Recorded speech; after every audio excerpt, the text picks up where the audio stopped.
po sa pagpapalit ng filter. Papalit ng filter. Ano pong gagawin? Papatayin po itong ano. Close lang po itong valve na ito. Yan dito. Kanang side. Tapos po, Ito, sa gripo. tapos po mag-release po tayo ng pressure dito.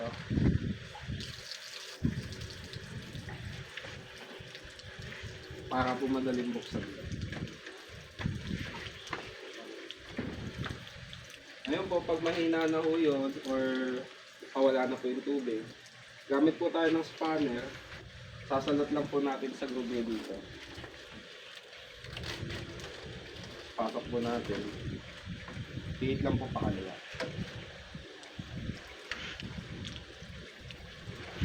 Same lang po sila sa lahat.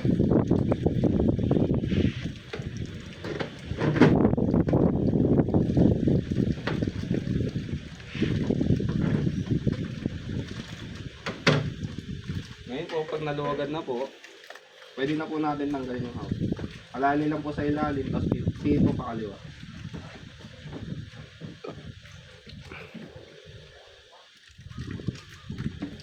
Nalinis pa yata. Ay, 1 micron yan.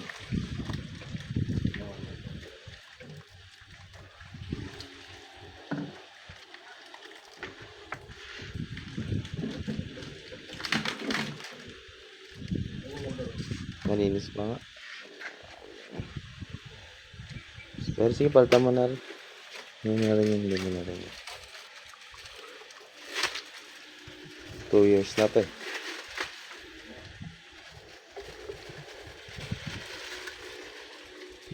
Yan, bubunutin mo yung filter. Sa isa. Pakita mo, Mac, paano? Tapos so ito po yung ano, may specification po siya dito. 1 micron, 5, 10, tsaka 20 po. Dito po sa bago makikita. Tapos sa paglagay naman po,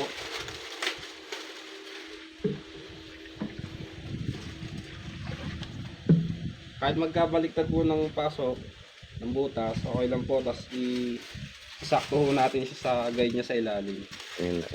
Yung naka-osling yun. Pagkapasok po na gano'n, ito naman ho sa ibabaw.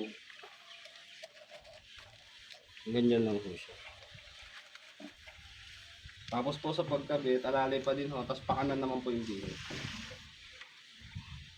Tapos hantay. Ano to? Ito.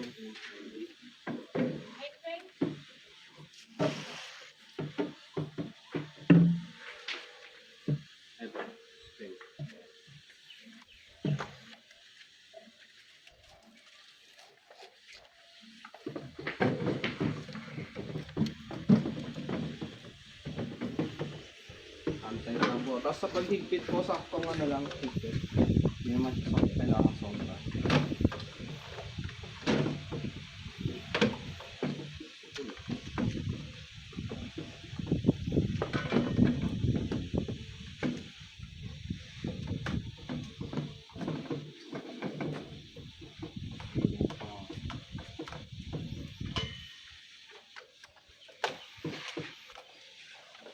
Pag napalitan na ho natin, remain lang po natin nakabukas yung ripo doon. Tapos buksan na po natin tong valve dito.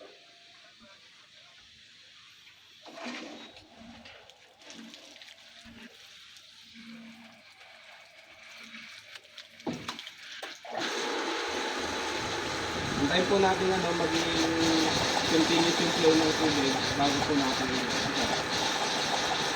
Kailangan po mawala yung hangin.